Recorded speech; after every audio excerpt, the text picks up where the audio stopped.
Hey there, Smith Minute Maintenance coming at you today with a 2019 Jeep Compass Trailhawk. Now today, I'm going to show you how to change oil. Now I know what you're thinking. Why would you show somebody, make a video to put on YouTube in 2022 about something so basic as just changing oil? Doesn't everybody know how to change oil?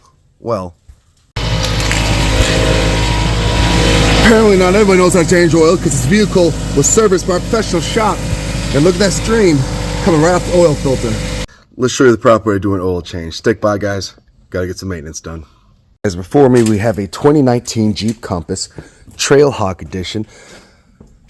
This vehicle was recently serviced by a name brand company. A friend of mine, this Jeep belongs to them. They're in a rush. They took it to Firestone. Firestone gave it a full oil change, cost them $135, so you can get the full synthetic oil change job.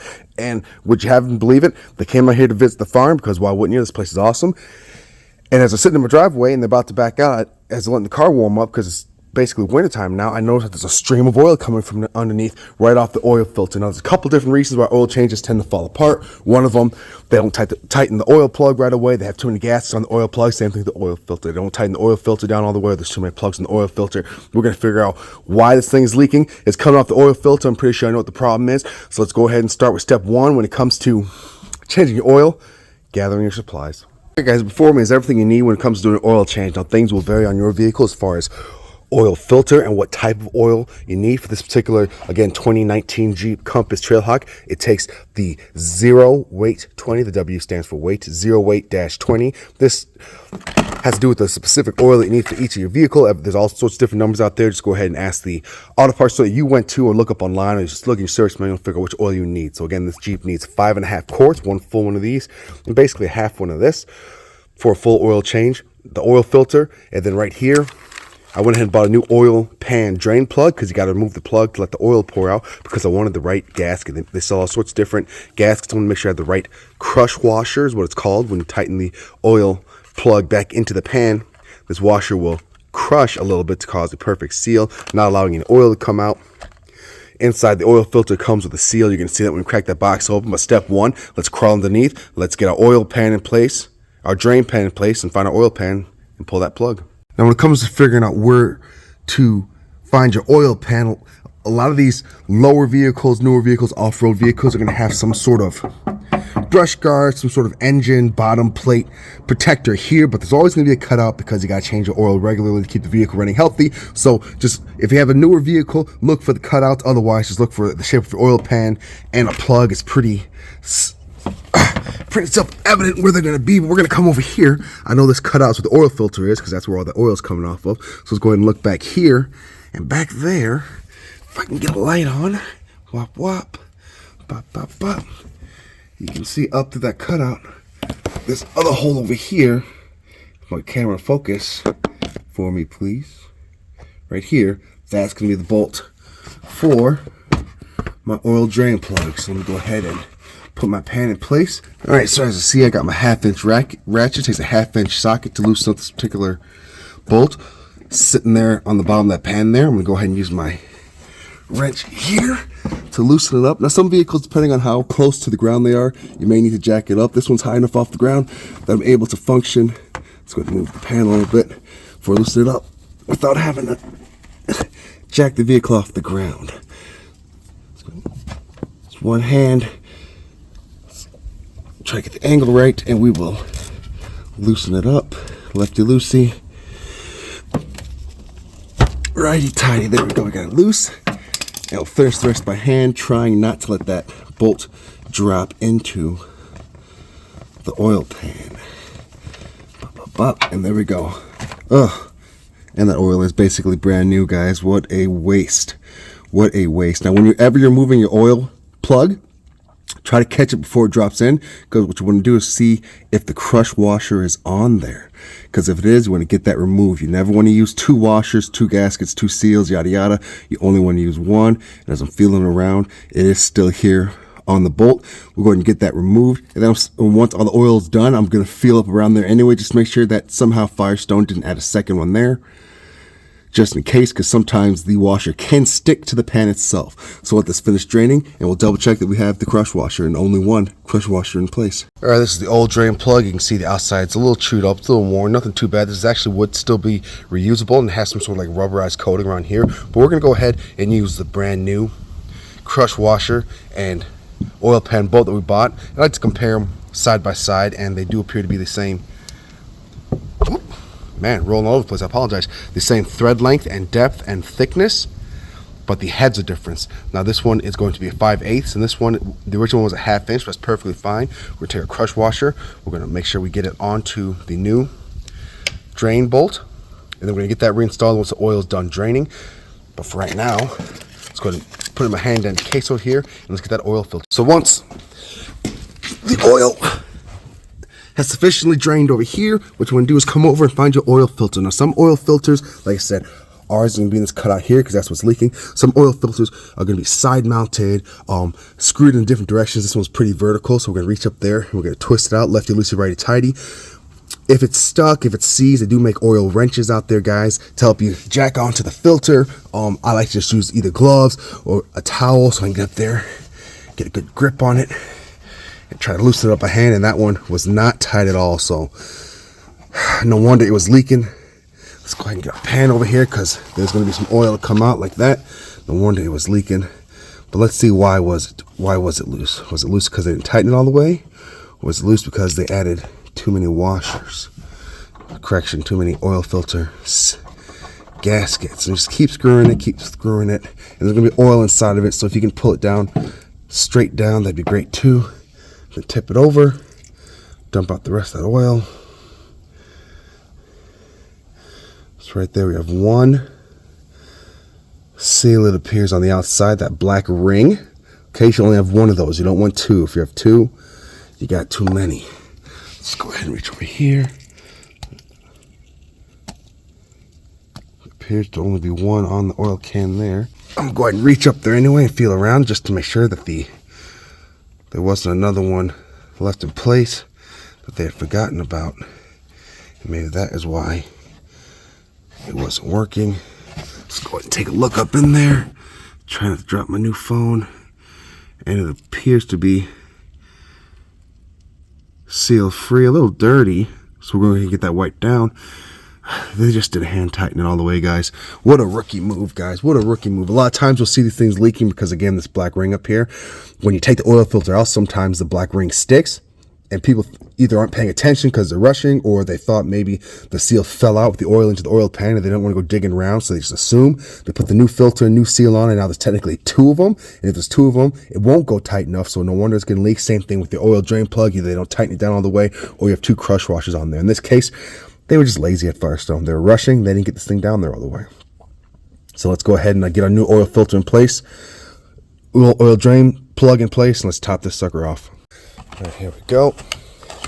Go ahead and unbox our new oil filter. And it should come with perfectly sealed off unit, nothing left in the box. And our seal is already pre-placed for us so we don't forget. So go ahead and make sure we get all of this plastic wrapper off. Stick that in the box so it doesn't go away. Maybe. And here we go. The sucker is ready for installation, so we're going to go up the exact opposite direction we went. Just hand tighten it down. All right, here we are underneath. Let's go ahead and push our pan out of the way, and we're going to reach on up with our filter. You're going to feel around until you feel it attach. There we go. And it should be nice, easy, smooth threading. And now, why is it going to be smooth? Well, everything's covered in oil. If you're feeling any resistance, it's because something's dirty, or you got it cross-threaded on there. It's not threaded on appropriately, so go ahead and back it off slowly and reattach it. So we'll get it right there, hand tight. I'm going to reach up here, grab my towel, because again, everything is covered in oil. So we get a little bit more grip on there, a little bit more traction, because we don't want to repeat what Firestone got wrong. Bing and bada boom. Now, get our drain plug and crush washer. All right, so we got a new drain plug and our single crush washer in place. I'm gonna go go ahead and again move the pan out of the way so we can get up in there, put it in by hand, tighten it down, and once it's hand tight, then we'll add our socket to finish it off. Now if you're asking what the hey, what are the particular inch pounds on this guy, to make sure that we get torqued down appropriately, every bolt has a special torque rating to make sure it's torqued down appropriately. What I like to say is, if it's hand tight, if it's good and tight, then you know it's right. So, a little common sense, guys. So we'll get it nice and tight. We'll go ahead and grab a wrench, finish it off. All right, go ahead and lift it up, and now remove that cover, get our funnel, and let's fill out oil. And if you're struggling to figure out what kind of oil your vehicle uses, a lot of oil covers, oil caps here will tell you exactly what type of oil it likes for the particular vehicle. So, as it says right there, 0W20. Make sure that matches up with what we bought. Boom, full synthetic 0W20. We'll grab our funnel, and I know that we need 5.5 quarts. This big gug here is 5 quarts. That's 1 quart. Let's go and fill it up. 1.5 for these suckers. Turn her on, let it warm up, run a little bit, and we should be good to go. All right, now we'll slowly go ahead and get our little ASMR going. Glug, glug, glug, and listen to that satisfying pour of 5 quarts of oil.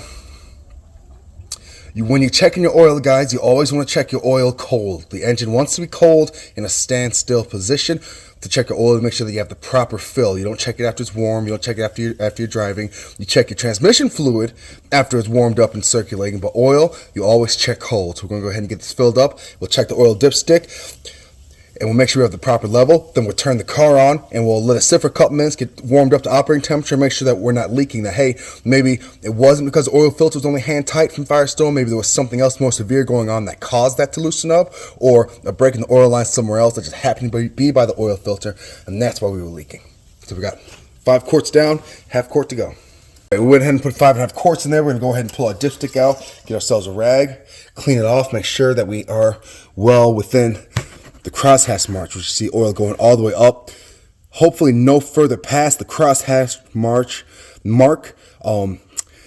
You got to count in for the fact that we just poured fresh oil in there, sloshed around a little bit, so it's possible to splash it a little bit further. So give it a couple minutes to let the oil settle down. Check it a couple different times within that time frame to make sure you have the proper amount. I'd rather have too much oil than not enough, but honestly, way too much oil, you'll have an issue. A little bit past those crosshatch marks, you'll probably be okay. And we are just dead nuts on that. This is, I don't know if you can see that, but we are perfect. Golden brown all the way up. Focus camera. This is a brand new 2022 Samsung Fold. Why it can't focus better makes no sense to me. You were right. Dead nut center on that. So we go ahead and get that sucker back in place. We'll go ahead and put our oil cap back there. Let's go ahead and take a look. Are we leaking any more oil? I'm not seeing any new oil leaks, nothing. Are we clear up here? We are technically clear. I don't see anything that's going to cause any obstructions for us. Let's go ahead and start this car. All right. Push button starts. I hate them. The more buttons, the more electronics they put in cars, the more things can go wrong, guys.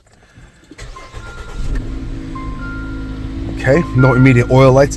Now, some people, when it comes to changing oil, they like to fill the oil filter. Now, you saw when I removed the old oil filter and I dumped it out, there's oil that filled up the whole thing. The new one I put in there dry. That'll hold maybe about half a quart worth of oil. There's a lot of people out there that say you should prime the oil filter by pouring new oil into the new filter before screwing it in. That way you don't have that millisecond, half a millisecond worth of time from when you start the engine for the first time for oil to actually get in there, that you're cycling the engine without full oil in it. I get it. I understand the concept behind that.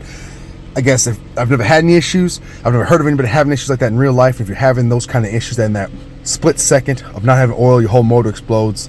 Your rings, your pistons, everything was probably on its way out the door in the first place. So, car's running. Let's go ahead. Everything looks good up here. Let's go take a peek down below.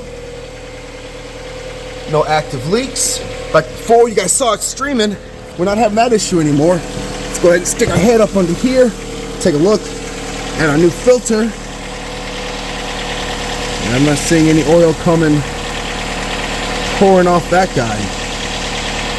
So I would call this an unmitigated success so far.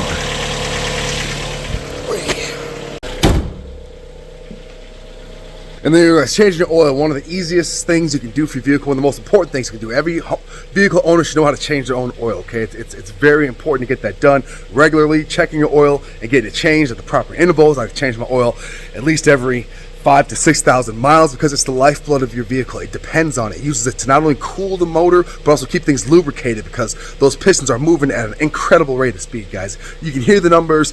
If you got 2,000 RPMs, that's 2,000 rotations of the cylinders per minute. You hear those numbers, but you can't really conceptualize. You can't really picture how fast and heavy and quick that is moving. 2,000 rotations per minute. That's a hard thing to comprehend. So you got to get your oil changed. And the thing about oil changes, it is simple. When something is simple, people become complacent. They become lazy. If they don't do the job appropriately, she spent $100 some plus at Firestone to have it professionally changed, and they did it wrong. So go ahead and do it at home. Do this real quick. For those out there, if you run to a point where your oil filter is stuck, you can't get it twisted off. You don't have a wrench. You use the wrench, the proper oil filter wrench, to jack onto those bottom little knockouts there, cutouts there, and you can't get the oil filter off. There's an old trick out there where what you do is you take a flathead screwdriver, starhead screwdriver, and a hammer. You hammer the screwdriver through the body of the oil filter, and then you can use it as leverage to loosen the filter.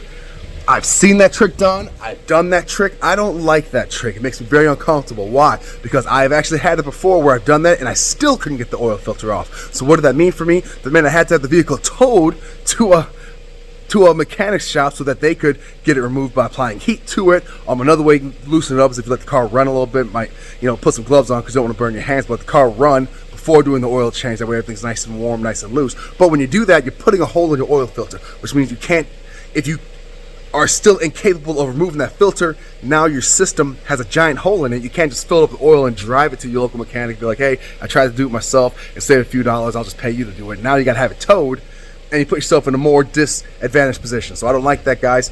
And just want to put that little word of caution out there for the rest of you guys out there. As always, I appreciate you guys stopping by. Like, subscribe, all that good stuff. Any comments or questions, please drop those below. And as always, guys, find a minute out of your own day to do some maintenance. We'll catch you next time.